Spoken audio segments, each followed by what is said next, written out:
ایک دن نبی اکرم صلی اللہ علیہ وآلہ وسلم مسجد حرام میں نماز ادا کر رہے تھے اور سورہ الحاقہ کی تلاوت فرما رہے تھے۔ حضرت عمر رضی اللہ تعالیٰ عنہ اس وقت تک انہوں نے اسلام قبول نہیں کیا تھا تو چھپ کر سننے لگا۔ تو جب سورہ الحاقہ پڑھنے لگے تو قرآن کریم کے صوتی و معنوی حسن نے اس کے دل کو موہ لیا اور دل میں کہنے لگے کہ ما اشعرہ، تو زبردست شاعر ہے۔ اتنے میں نبی اکرم صلی اللہ علیہ وآلہ وسلم بھی اس آیت پر پہنچے، وما هو بقول شاعر قلیلا ما تؤمنون، یہ کسی شاعر کا کلام نہیں ہے، تم بہت کم ایمان لاتے ہو۔ حضرت عمر رضی اللہ تعالیٰ عنہ حیرت میں پڑ گئے، ان کو دل میں یہ بات آئی کہ ان کو کیسے پتہ چلا۔ تو اچانک ان کے زبان سے الفاظ نکلے، ما اسحرہ، تو زبردست جادوگر ہے۔ اتنے میں حضور صلی اللہ علیہ وآلہ وسلم نے اگلی آیت تلاوت فرمائی، وما هو بقول کاہن قلیلا ما تذکرون، کہ کسی جادوگر کا کلام نہیں ہے، تم بہت کم نصیحت پکڑتے ہو۔ اسی دن حضرت عمر رضی اللہ تعالیٰ عنہ کے دل میں اسلام کی صداقت کا بیج پڑ گیا تھا۔ پھر جب حضرت حمزہ رضی اللہ تعالیٰ عنہ نے اسلام قبول کیا تو قریش میں بڑی بے چینی پھیل گئی۔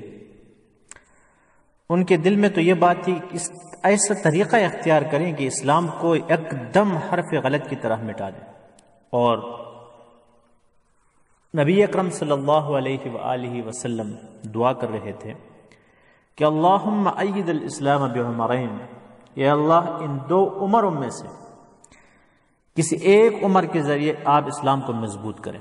ایک عمر سے مراد حضرت عمر بن الخطاب رضی اللہ تعالیٰ عنہ تھے، اور دوسرے عمر سے مراد عمرو بن الحشام یعنی ابو جہل تھے۔ اور دوسری طرف قریش حضرت عمر رضی اللہ تعالیٰ عنہ کو آمادہ کر رہے تھے نبی اکرم صلی اللہ علیہ وآلہ وسلم کو قتل کرنے کے لیے۔ تو عمر رضی اللہ تعالیٰ عنہ نے تلوار اٹھائی اور نبی اکرم صلی اللہ علیہ وسلم کے قتل کے ارادے سے چڑھ پڑے۔ راستے میں نعیم ابن عبداللہ مل گئے جو خفیہ طور پر مسلمان ہو چکے تھے۔ تیور دیکھ کر پوچھا، عمر کہاں کا ارادہ ہے؟ بولے، محمد کے پیچھے جا رہا ہوں جو قریش کے دانشمندوں کو بیوقوف بنا رہا ہے، ہمارے معبودوں کو برا بلا کہہ رہا ہے۔ حضرت نعیم رضی اللہ تعالیٰ عنہ نے کہا، عمر بہت غلط کام کرنے جا رہے ہو، اگر تم محمد کو قتل کرو گے تو بنو ہاشم تمہیں چھوڑیں گے۔ مگر حضرت عمر رضی اللہ تعالیٰ عنہ اپنے ارادے پر اڑے رہے۔ معاملہ جب زیادہ سنگین ہوا تو نعیم رضی اللہ تعالیٰ عنہ نے اچانک ان کے ذہن کو تبدیل کرنے کے لیے کہا کہ عمر، پہلے اپنے گھر کی تو خبر لو، تمہاری بہن فاطمہ، تیرا بہنوئی سعید مسلمان ہو چکے ہیں۔ حضرت عمر رضی اللہ تعالیٰ عنہ جب بہن کے دروازے پر پہنچے تو اندر سے قرآن مجید پڑھنے اور پڑھانے کی آواز آ رہی تھی۔ خباب رضی اللہ تعالیٰ عنہ ان کو قرآن پڑھا رہے تھے۔ حضرت عمر رضی اللہ تعالیٰ عنہ نے زور سے دستک دی۔ بہن نے پوچھا، کون؟ جواب دیا، عمر۔ یہ سنتے ہی سب گھبرا گئے۔ حضرت خباب رضی اللہ تعالیٰ عنہ کو جلدی سے گھر کے اندر کہیں چھپا دیا۔ فاطمہ بنت خطاب نے دروازہ کھولا۔ عمر رضی اللہ تعالیٰ عنہ اندر داخل ہوئے۔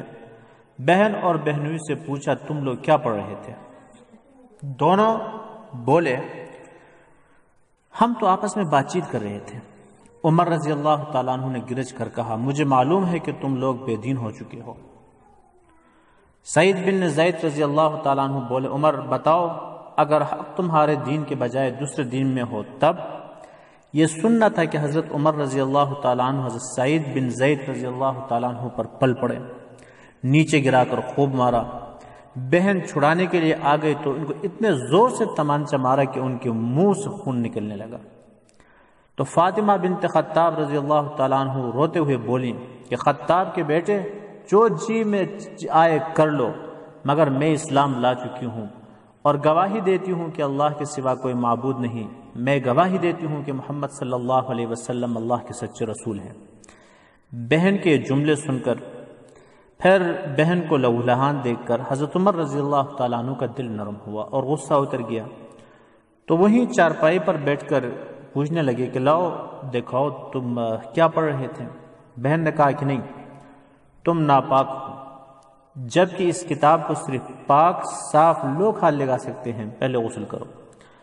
عمر رضی اللہ تعالیٰ عنہ نے پہلے تو انکار کیا، لیکن جب اصرار بڑھا تو انہوں نے غسل کیا، صاف کپڑے انہوں نے پہنا۔ تو بہن نے وہ اوراق لا کر حضرت عمر رضی اللہ تعالیٰ عنہ کے سامنے رکھا، تو اس میں سورہ طٰہٰ ما انزلنا علیک القرآن لتشقی الا تذکرۃ لمن یخشی، تو جب یہ آیات پڑھتے گئے حضرت عمر رضی اللہ تعالیٰ عنہ تو دل میں ایمان کی روشنی اترتی گئی۔ جب یہ رکوع مکمل ہوا تو بےتاب ہو کر پوچھنے لگے کہ مجھے محمد کے پاس لے چلو۔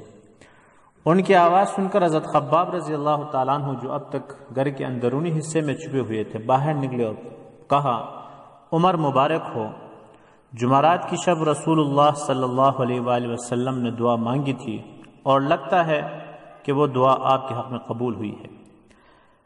تو حضرت عمر رضی اللہ تعالیٰ عنہ کو لے کر حضرت خباب رضی اللہ تعالیٰ عنہ دار ارقم میں پہنچ گئے۔ دروازہ کھٹکھٹایا تو نبی اکرم صلی اللہ علیہ وآلہ وسلم صحابہ کے ساتھ وہاں تشریف فرما تھے۔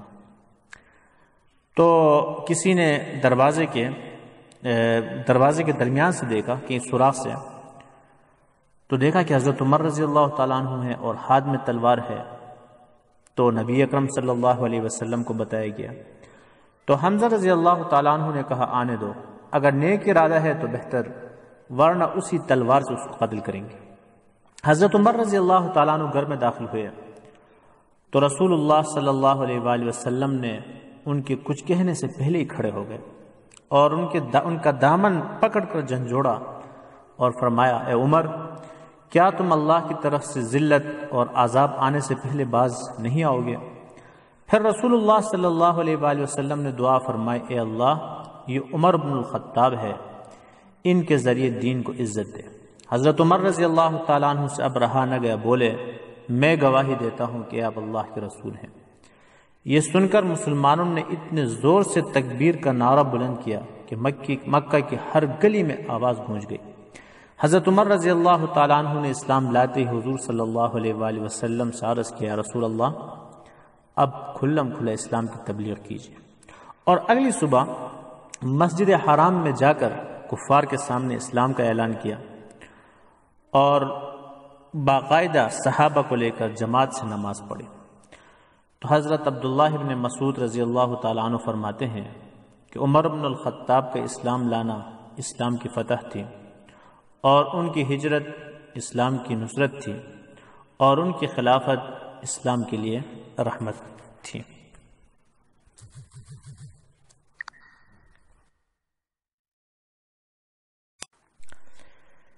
ایک دن نبی اکرم صلی اللہ علیہ وآلہ وسلم مسجد حرام میں نماز